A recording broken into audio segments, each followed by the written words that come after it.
जय श्री बालाजी की स्वागत है आपका यूट्यूब चैनल पर। आप देख रहे हैं एस्ट्रोलॉजी गुरुकुल। देखिए, सभी ग्रह एक राशि से दूसरी राशि में जब जाते हैं तो ग्रहों के राशि परिवर्तन का प्रभाव जो है वो सभी राशियों पर पड़ता है। तो ग्रहों के एक राशि से दूसरी राशि में गोचर करने से कुछ राशि के जातकों पर क्या पड़ता है, शुभ प्रभाव पड़ता है और कुछ राशियों पर अशुभ प्रभाव पड़ता है इसका। तो राशि परिवर्तन से ये प्रभाव जरूर पड़ते हैं। तो अन्य ग्रहों की तरह शनि जो ग्रह है वो भी राशि परिवर्तन करते हैं, लेकिन ये एक राशि से दूसरी राशि में बहुत ही धीमी गति से भ्रमण करते हैं। इनके धीरे धीरे चलने के कारण इनको कहते हैं शनिश्चर। शनिश्चर मतलब शनि धीरे धीरे चलते हैं तो इनको शनिश्चर कहते हैं।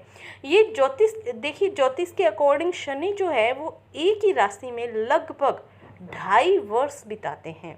तो ये अपने स्थान से मार्गी यानी सीधी चाल और वक्री यानी उल्टी चाल, तो ये अपने स्थान से मार्गी होने के साथ ही वक्री भी होते हैं। तो जब शनि का परिवर्तन होता है तो सबसे ज़्यादा इफ़ेक्ट है वो उन राशियों पर होता है जिन पर शनि की 7.5 चल रही हो या फिर ढैया चल रही हो। तो इस टाइम शनि है वो मकर राशि में विराजमान है और भ्रमण पर है, मतलब घूम रहे हैं। तो 23 मई को शनि मकर राशि में ही वक्री होंगे।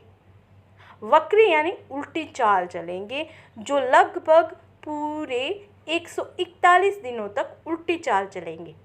इसके बाद 11 अक्टूबर को शनि पुनः मार्गी यानी सीधी चाल होंगे। तो शनि की वक्री चाल से कई राशियों को शनि की टेढ़ी नज़र रहेगी, तो इन राशि वालों को परेशानियों का सामना करना पड़ सकता है। तो इस दौरान इन राशि के जातकों को सतर्क रहना पड़ेगा।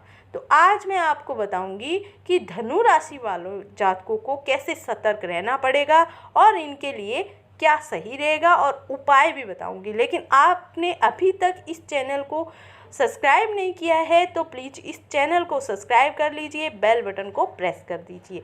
देखिए, धनु राशि वाले जातक इस राशि परिवर्तन से वर्तमान टाइम में, मतलब इस टाइम में धनु राशि के जातकों पर शनि की 7.5 का आखिरी चरण चल रहा है, मतलब लास्ट चरण चल रहा है।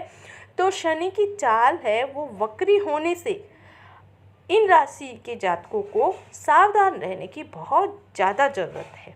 तो देखिए, आपके क्या है कि इतना ज़्यादा घबराने की ज़रूरत नहीं है, क्योंकि मैं लास्ट में आपको एक उपाय बताऊंगी जिससे आपके कुछ हद तक जो परेशानियां हैं वो कम हो जाएंगी।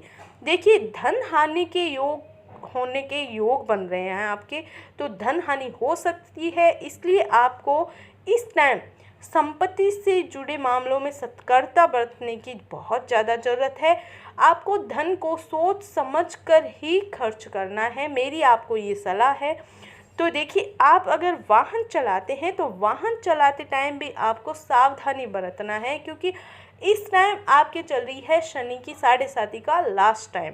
तो आपको क्या है कि वाहन चलाते टाइम बहुत ज़्यादा ध्यान रखना है, क्योंकि अपनी सेहत का आपको बहुत ही ज़्यादा ध्यान रखना है। और इस दौरान कोई भी नया काम अगर आप स्टार्ट कर रहे हैं तो मेरे मानकर चलिए आपको बचना सही रहेगा। कोई भी नया काम है वो आप स्टार्ट नहीं करें, चाहे आप अपने बिजनेस में करें, चाहे अपनी जॉब चेंज कर रहे हैं, तो आपको ये सब नहीं करना है, क्योंकि कोई भी नया काम स्टार्ट करेंगे तो आपको परेशानी ज़रूर आएगी। इसलिए क्योंकि शनि की 7.5 है वो उसका आखिरी टाइम चल रहा है आपके लिए, इसलिए आपको सावधान रहने की बहुत ज़्यादा ज़रूरी है। वहीं देखिए, आपके जो फैमिली मेम्बर्स हैं उनके साथ आपका मनमुटाव रह सकता है, इसलिए आपको क्या करना है, अपनी वाणी पर कंट्रोल करना है। अपनी वाणी पर कंट्रोल करिए और उनके साथ अच्छे से पेश आइए, उनका ख्याल रखिए। अपने जो पेरेंट्स हैं उनका आपको बहुत ज़्यादा ध्यान रखना है, क्योंकि आपके जो शनि की जो साढ़े साथी चल रही है और ये जो परिवर्तन हो रहा है उसके कारण आपका जो माइंड है वो चेंज हो रहा है। तो आपको अपने घर वालों का ध्यान रखना है और अपने जो अपने से बड़े हैं उनके साथ आपको अपनी वाणी का स्पेशल ध्यान रखना है, क्योंकि उनके साथ आपका मनमुटाव हो सकता है। अगर वहीं पे आप अगर वैवाहिक जीवन जी रहे हैं तो अपने साथी के साथ अच्छे से पेश आएँ, उनके साथ अच्छे से रहें, क्योंकि आपके जो रिलेशंस हैं उसमें कटुता आने के योग बन रहे हैं। उनके साथ अच्छे से रहिए। अब देखिए आपकी सेहत का भी आपको खूब ख्याल रखना है। अपनी सेहत का बहुत ज़्यादा ध्यान रखना है, क्योंकि शनि की जो साढ़े साथी है और साथ ही चल रहा है कोरोना टाइम, तो कोरोना के कारण आपकी सेहत पर भी इसका असर पड़ेगा। तो आप अपनी सेहत का भी खूब ख्याल रखिए, एक्सरसाइज करिए, मेरी ये सलाह है आपको। और वाहन चलाते टाइम आपको बहुत ज़्यादा सावधानी बरतनी है। आज के लिए इतना ही। मिलते हैं अगले वीडियो में नई जानकारी के साथ। अगर आप अपनी कुंडली से जानकारी चाहते हैं तो मेरे इस चैनल को सब्सक्राइब कर लीजिए, बेल बटन को प्रेस कर दीजिए और कमेंट बॉक्स में आप कमेंट कर सकते हैं अपनी कुंडली के बारे में। कोई भी जानकारी के लिए, कुंडली दिखाने के लिए आप मेरे कमेंट बॉक्स में कमेंट कर सकते हैं।